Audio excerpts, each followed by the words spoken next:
अस्सलाम वालेकुम। आज हमारे साथ मौजूद है जवाद तनूरी, तो उन्होंने बहुत ज़्यादा इवेंट ऑर्गेनाइज़ करवाए हैं। आज के इवेंट के हवाले से इनसे बात करते हैं। अस्सलाम वालेकुम। वालेकुम सलाम। कैसे हैं सर आप? अल्लाह पाक का शुक्र मैं ठीक-ठाक।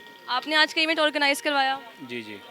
और मज़ीद कितने इवेंट ऑर्गेनाइज़ करवाने का प्लान है आपका? मज़ीद तो आगे रमज़ान है और जैसे ही रमज़ान मैं तो चाहता हूँ रोज़ ही इवेंट हो, लेकिन काम तक होता है कि कब इवेंट्स मिलते हैं। वैसे ओपनिंग इवेंट्स वगैरह मैं ही करवाता रहता हूँ जितने टिकटॉक के होते हैं ये। अच्छा, और कौन-कौन से टिकटॉकर्स का प्लान है आने का अभी?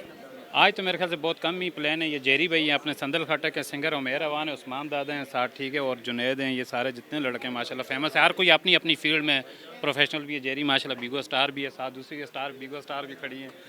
सिंगर हैं आपका नदीम नानी वाला के सॉन्ग देखे होंगे, जी, उमेर है। जी, बिल्कुल। तो और भी कुछ टिकटॉकर आ रहे हैं, कुछ रास्ते भी बंद है शायद, अगर आप मीडिया में तो आपको पता होना चाहिए। अभी जी, फैज़ाबाद के जी, बता रहे हैं कोई रास्ते रास्ते ब्लॉक हो गए हैं। रास्ते ब्लॉक हो गए हैं, जी। तो कुछ गाड़ियों में ही रुके हुए हैं, ये मसला है।